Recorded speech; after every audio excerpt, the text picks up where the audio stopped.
പരിശുദ്ധാത്മാവേ, കർത്താവേ, എന്നെയും എന്റെ മക്കളെയും എന്റെ നാട്ടുകാരെയും അങ്ങ് സമൃദ്ധമായി അനുഗ്രഹിക്കണമേ. ദൈവമേ, ഇവരിലുള്ള പൈശാചികതയെ ഞാൻ ഇത്തിരി സമാധാനത്തിന് വേണ്ടി വീട്ടിലേക്ക് കയറുവന്ന്. അപ്പൊ അപ്പനിങ്ങനെ നാട്ടുകാർ വിചാരിക്കൂലേ ഞങ്ങൾ അപ്പനെ എടുത്തിട്ട് ഇടിക്കുവാന്ന്. വഴിതെറ്റിയ രണ്ടെണ്ണം എത്തിയല്ലോ. അപ്പനെ പ്രാർത്ഥിക്കണമെങ്കിൽ റൂമിൽ പോയി ഒറ്റയ്ക്കിരുന്ന് പ്രാർത്ഥിച്ചൂടെ? ഏത് ബൈബിളിലാണ് അപ്പൊ കിടന്ന് അലറാൻ പറഞ്ഞേക്കണേ? പള്ളിയിലും കയറാതെ നാട്ടുകാരുടെ വായിൽ നോക്കി നടക്കുന്ന നിനക്കൊക്കെ എന്റെ പ്രാർത്ഥന അലർച്ചലാന്ന് തോന്നും. എടാ, അതൊക്കെ സാത്താന്റെ തട്ടിപ്പാ. തുടങ്ങി.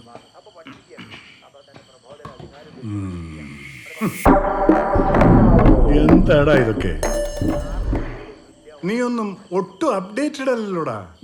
അപ്പനായിപ്പോ എന്റെ വായിന്നോളം കേക്കൂട്ടോ. കിടന്ന് ചിലക്കാതെ ഒന്ന് അടിച്ച് നനച്ച് കുളിച്ചിട്ട് വാ.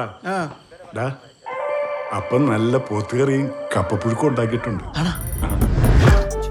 കർത്താവായ ദൈവമേ, ഞങ്ങൾക്ക് ഇത്രയും നല്ല ആഹാരം ഒരുക്കി തന്നതിനായി ഞങ്ങളങ്ങേ സ്തുതിക്കുന്നു, ഞങ്ങളങ്ങേ ആരാധിക്കുന്നു, ഞങ്ങളങ്ങേ വാഴ്ത്തുന്നു.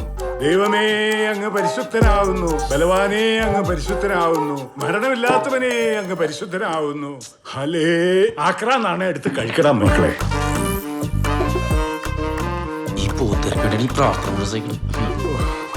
എടാ മക്കളെ, അപ്പം 4 നേരം മുട്ടിപ്പായി പ്രാർത്ഥിക്കുന്ന എന്തിനു വേണ്ടിയാ? എന്റെ മക്കൾക്ക് വേണ്ടിയാ. മക്കളെ, അപ്പന്റെ വറുത്തരച്ച പോത്തുകറി എങ്ങനെയുണ്ടാ? അപ്പനെ പോലെ തന്നെ.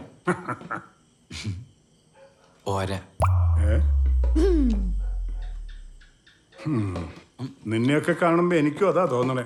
അങ്ങ് ഒത്തില്ല. അപ്പോ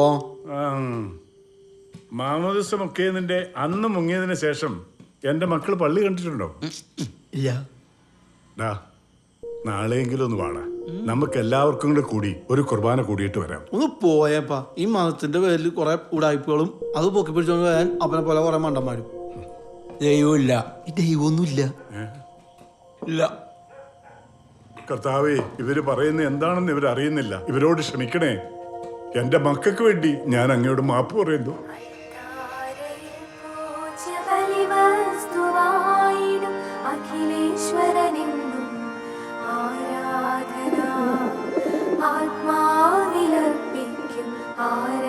പിതാവിന്റെയും പുത്രന്റെയും പരിശുദ്ധാത്മാവിന്റെയും നാമത്തില് ആമേൻ.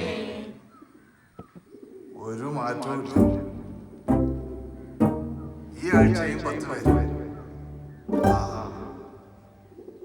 നമ്മുടെ കർത്താവായ യേശുക്രിസ്തുവിന്റെ കൃപയും പിതാവായ ദൈവത്തിന്റെ സ്നേഹവും പരിശുദ്ധാത്മാവിന്റെ സംസർഗവും നിങ്ങളോടുകൂടി.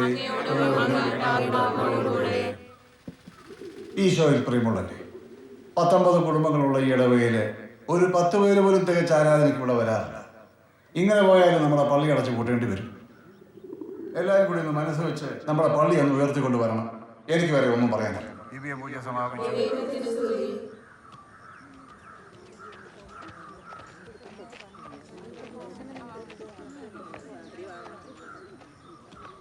സബാനെ, അച്ചോ, ആള് കൂടാ നമ്മൾ ഇനി എന്ത് ചെയ്യും സബാനെ? ഞാൻ ഒരു ഐഡിയ പറയട്ടോ. ഓരോ സ്ഥലത്തെ പോലെ പ്രതിമയുടെ കണ്ണിന്ന് ചോരയും നീരും വരുന്ന ഐറ്റം അതെടുത്ത് അങ്ങ് കീച്ചാലോ? നിന്റെ മൂക്കിൽ ചോര വരുന്ന ഒരു ഐറ്റം ഞാൻ എടുത്ത് കീച്ചട്ടെ. അത് വേണ്ടോ, അതിൽ വലിയ അത്ഭുതമൊന്നുമില്ല. ഇന്ന് വൈകുന്നേരം 7 മണിക്ക് ബ്രദർ ലിബിൻ പാലിങ്കലിന്റെ നേതൃത്വത്തിൽ നടക്കുന്ന സുവിശേഷ മഹായോഗത്തിലേക്ക് നിങ്ങളെവരെയും വേണ്ട. ആണുങ്ങൾ നടത്തുന്ന പരിപാടിയുടെ അനൗൺസ്മെന്റ് ആണ്. അപ്പോൾ കേട്ടിട്ട് കൊതിയാവുന്നു. അച്ഛനെ കൊതിയും പിടിച്ചിരുന്നോ? അവരുടെ പള്ളിക്കാരുണ്ടല്ലോ, ഉപ്പിന് ഉപ്പ്, വീടിന് വീട്, ജോലിക്ക് ജോലി, നൂലുകെട്ട്, പാല് കാച്ച, അങ്ങനെ എല്ലാത്തിനും സഹായമാണ്. ഇതൊരു മുട്ട സൂചിയും സഹായമല്ല. നമ്മുടെ പള്ളിയിൽ ആര് വരാനാണ്? അത്ര കഷ്ടപ്പെട്ട ആരും വരണ്ട. എനിക്ക് സബാനെ പോലെ കർത്താവിൽ വിശ്വാസമുള്ളവർ വന്നാൽ മതി. അച്ചോ, അച്ഛൻ നോക്കിക്കോ, ഒരിക്കലും നമ്മുടെ ഈ പള്ളി ലോകം മുഴുവനും അറിയപ്പെടും. ഇവിടെ വിശ്വാസികളെ കൊണ്ട് നിറയും. ആ ജനസാഗരങ്ങളെ സാക്ഷി നിർത്തി എന്റെ ജിജോയുടെയും ജിൻഡോയുടെയും വിവാഹം ഞാൻ ഇവിടെ വെച്ച് നടത്തും. എല്ലാം കറക്റ്റാ, പക്ഷെ ലാസ്റ്റത്തെ മാത്രം കർത്താവിനെ കൊണ്ട് കൂട്ടിയ കൂടൂല.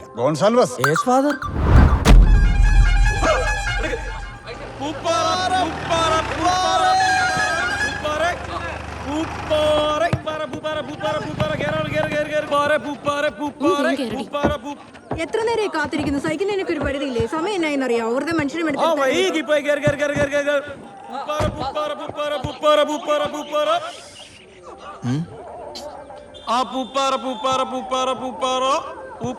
പൊന്നിയേട്ട വണ്ടി വിട്.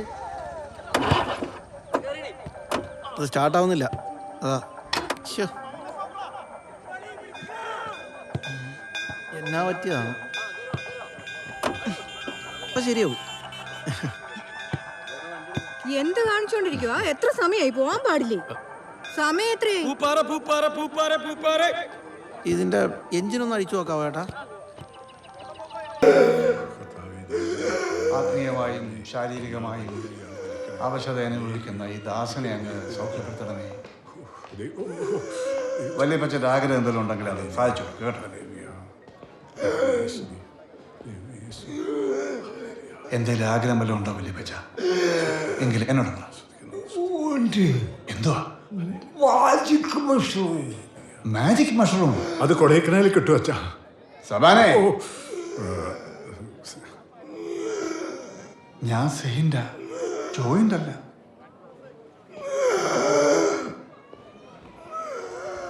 സബാനെ, ജോയിന്റ് ആണ് ഇവിടെ അടുത്ത് തന്നെ. തുതിയായിട്ട് മഞ്ജു ഉണ്ടോ? Manju, Sebastian BP.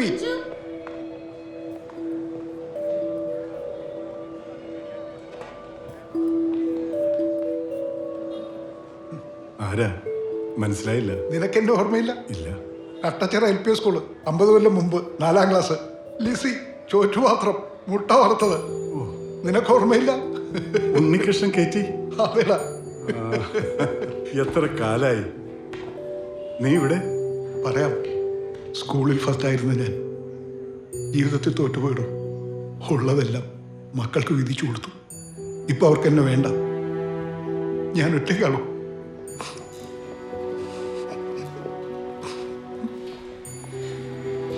എഞ്ചിൻ പഞ്ചറായിരിക്കുക.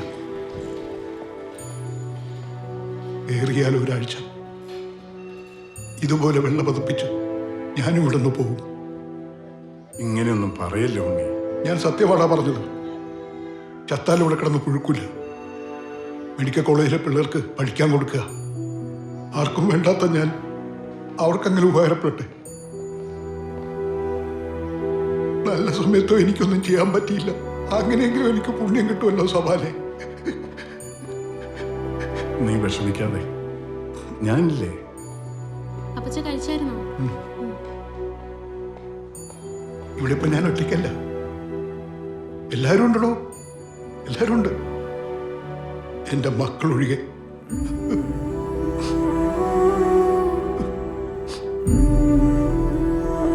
ചത്താ പോലും എന്റെ മക്കൾക്ക് അവരുടെ അച്ഛനെ കൊണ്ടൊരു ബുദ്ധിമുട്ടുണ്ടാവില്ല. നീ അങ്ങനെയൊന്നും പറയല്ലേ. എല്ലാം ശരിയാവും ഉണ്ണി, ധൈര്യമായിട്ട്. സബാൻ ഇവിടെ ഇരിക്കായിരുന്നു. ഞാൻ ഇവിടെ എല്ലാം തിരക്കി. അച്ഛാ, എന്റെ പഴയ സുഹൃത്താ, ഒന്നിച്ച് പഠിച്ചവരാ. എല്ലാവരും കൂടെ പഴയ കാര്യങ്ങളൊക്കെ പറഞ്ഞ് രസിക്കുക അല്ലേ? നമുക്കിറങ്ങിയാലോ? ഓ, അച്ഛനങ്ങ് നടന്നു, ഞാൻ ദേ വരുന്നു. ഓ ഉണ്ണി, നീ ധൈര്യമായിട്ടിരിക്കെ. ഞാൻ വന്ന് കണ്ടോളാം, പ്രാർത്ഥിച്ചോളാം.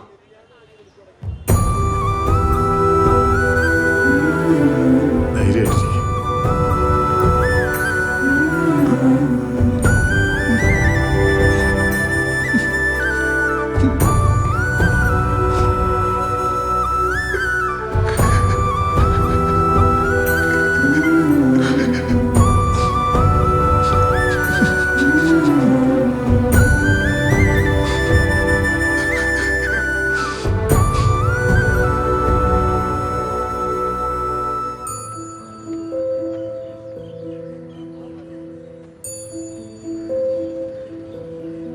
എന്താ സവാനെ?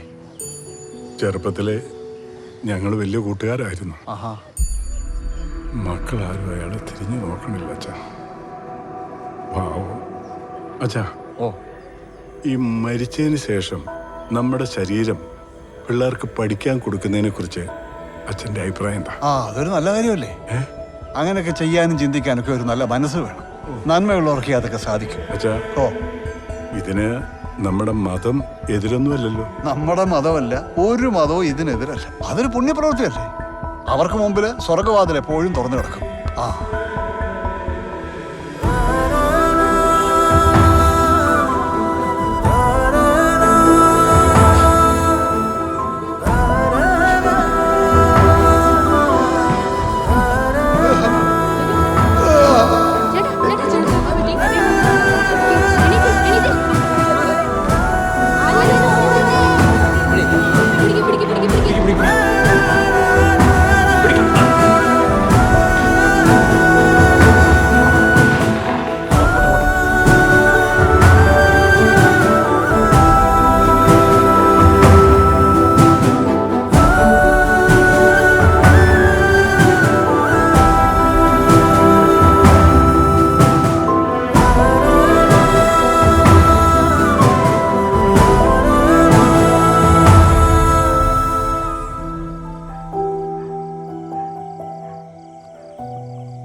എടാ ജിൻഡോ, ദേ അപ്പം പിന്നെ അടി തുടങ്ങിയേക്കണ്.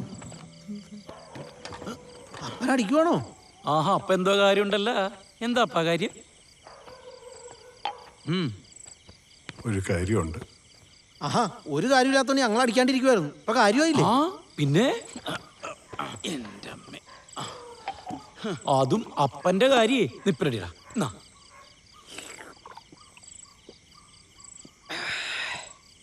ഇനി പറയപ്പാ, എന്താ കാര്യം? അപ്പനൊരു സങ്കടമുണ്ടടാ. അപ്പന്റെ മനസ്സ് ഇന്ന് ഒരുപാട് വേദനിച്ചടാ. എടാ പറഞ്ഞത് കേട്ടോ, അപ്പന്റെ മനസ്സ് വേദനിച്ചത്. അപ്പൊ രണ്ടെണ്ണം അടിക്കണ്ടേ? പിന്നെ ഇന്ന് പിടിച്ച ഓടാ. അപ്പൊ ഞാൻ അടിക്കണ്ട.